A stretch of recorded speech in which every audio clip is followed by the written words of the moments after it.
देश भर में चर्चा हो रही थी आज सुबह से ही कि क्या सोशल मीडिया के तमाम प्लेटफॉर्म्स और साइट्स आज हिंदुस्तान में बंद हो जाएंगे।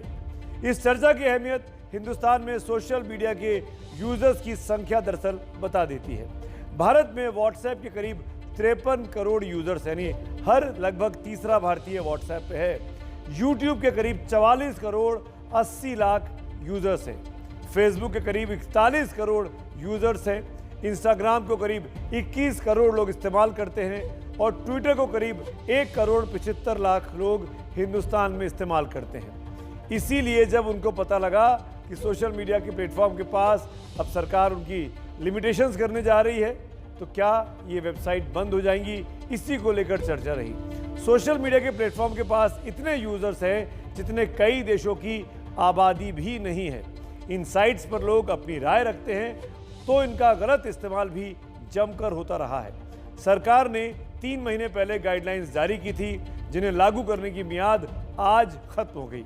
आज ही सोशल मीडिया का एक महत्वपूर्ण प्लेटफॉर्म व्हाट्सएप सरकार की गाइडलाइंस के खिलाफ दिल्ली हाई कोर्ट पहुंच गया।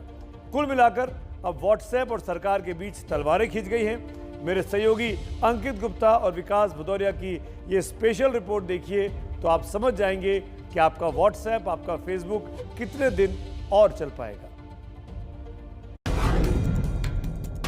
बस एक ट्वीट और कोरोना काल में मिल जाती थी ऑक्सीजन से दवा तक की मदद, लेकिन क्या अब मदद की चिड़िया ट्वीट नहीं करेगी? स्वतंत्र अभिव्यक्ति, स्वतंत्र सोच, स्वतंत्र बोलना, ये जीवन का ऑक्सीजन है और गणतंत्र का भी ऑक्सीजन है।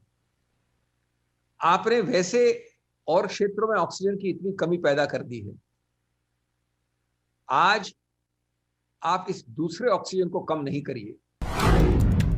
कोरोना के इस लॉकडाउन में घर के अंदर समाज से जुड़ने का एक जरिया फेसबुक, लेकिन क्या फेसबुक अब आपके चेहरे के सामने नहीं चमकेगा?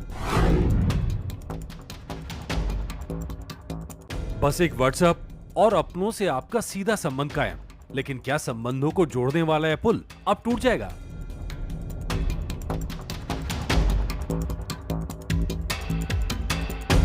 ये सवाल हमारे और आपके बीच से उठकर अदालतों का चक्कर काट रहा है।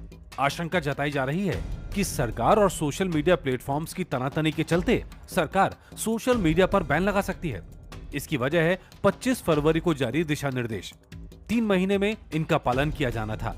अब सोशल मीडिया प्लेटफॉर्म व्हाट्सएप ने दिल्ली हाई कोर्ट में याचिका दायर कर केंद्र सरकार के दिशा निर्देशों को चुनौती दी है। उसमें कहा गया है, सरकार के नए दिशा निर्देश में चैट को ट्रेस करने की बात कही गई है। ये उसी तरह से जैसे हमसे हमारे उपभोक्ताओं के फिंगरप्रिंट की जानकारी मांगी जा रही हो। ये एंड टू एंड एन्क्रिप्शन को तोड़ देगा और लोगों के निजता के अधिकार को मौलिक रूप से कमजोर कर देगा।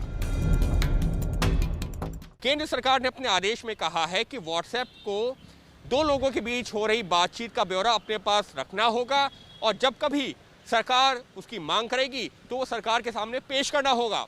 व्हाट्सएप का कहना है कि दुनिया भर में लोग इसकी खिलाफत करते रहे हैं क्योंकि एक तरीके से भारत सरकार का यह आदेश व्हाट्सएप की एंड टू एंड एन्क्रिप्शन नीति के भी खिलाफ है। फेसबुक ने भी बयान जारी कर कहा है कि वो सरकार से कुछ मुद्दों पर बात करना चाहती है। हम आईटी कानूनों का पालन करना चाहते हैं और सरकार से मुद्दों पर बातचीत जारी रखेंगे। फेसबुक अपने प्लेटफॉर्म पर लोगों के खुले और सुरक्षित विचारों की अभिव्यक्ति के लिए कटिबद्ध है। ताजा विवाद खड़ा हुआ है एक टूल किट पर संबित पात्रा की ट्वीट के बाद। ट्विटर ने इस ट्वीट को मैनिपुलेटेड यानी भ्रांति फैलाने वाला ट्वीट बताया। इसके बाद दिल्ली पुलिस की टीम बंगलुरु में ट्विटर के दफ्तर पर जा पहुंची। कहा जा रहा है कि इस विवाद के बाद केंद्र सरकार का रुख ज्यादा कड़ा होता जा रहा है। सरकार का मानना है कि सोशल मीडिया विचारों को व्यक्त करने का प्लेटफॉर्म है, लेकिन वो अपने विचारों और निष्कर्षों को थोप नहीं सकता। ऐसा करने पर आईटी कानून के तहत मिली छूट खत्म हो जाएगी। 25 फरवरी को केंद्र सरकार ने निर्देश दिए थे जिसमें कहा गया था सोशल मीडिया प्लेटफॉर्म्स को भारत में अपने ऑफिसर और कॉन्टैक्ट एड्रेस देना होगा। कंप्लायंस अधिकारी की नियुक्ति करनी जरूरी होगी। शिकायत समाधान, आपत्तिजनक कंटेंट की निगरानी करनी होगी। कंप्लायंस रिपोर्ट देनी होगी और आपत्तिजनक सामग्री को हटाना होगा।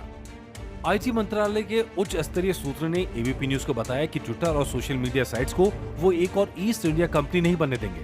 अगर सोशल मीडिया साइट्स नियमों का पालन नहीं करते हैं तो कड़ी कार्रवाई होगी। कांग्रेस कह रही है, यही तो तानाशाही है।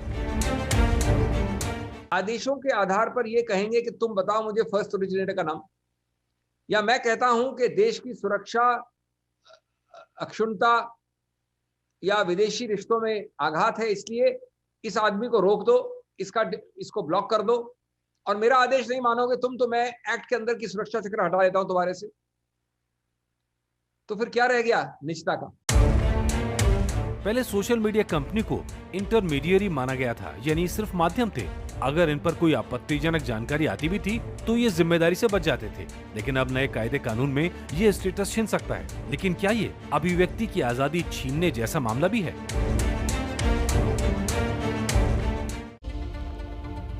सोशल मीडिया पर दिन भर ट्रेंड कर रहा था अब की बार प्राइवेसी पर वार, और इसी बीच, इस पूरे घमासान के बीच थोड़ी देर पहले इलेक्ट्रॉनिक्स और सूचना प्रौद्योगिकी मंत्रालय की तरफ से एक सफाई जारी की गई है। सरकार की तरफ से कहा गया है कि सरकार का इरादा किसी की निजता का हनन करने का कतई नहीं है। इसमें हर मैसेज का ओरिजिन बताना जरूरी नहीं होगा। सिर्फ भारतीय संप्रभुता, विदेश संबंध, रेप, बच्चों के शोषण जैसे गंभीर मामलों में मैसेज का सोर्स पूछा जाएगा। साथ ही पूछा जाएगा कि 25 फरवरी को जारी किए निर्देश को सोशल मीडिया के प्लेटफॉर्म्स ने क्यों नहीं अब तक माना है। मंत्रालय ने यह भी पूछा है कि उन्होंने सक्षम अधिकारियों की नियुक्ति क्यों नहीं अब तक की, जबकि 3 महीने का समय दिया गया था, और अगर की है तो उनका ब्यौरा क्यों मुहैया नहीं कराया गया या कब तक कराया जाएगा। सरकार का यह भी कहना है कि वो और भी जानकारी मांगने और कार्रवाई करने के लिए स्वतंत्र है, यानी न सरकार झुकने के पक्ष में है और न ही ये निजी प्लेटफॉर्म्स, कंपनियां।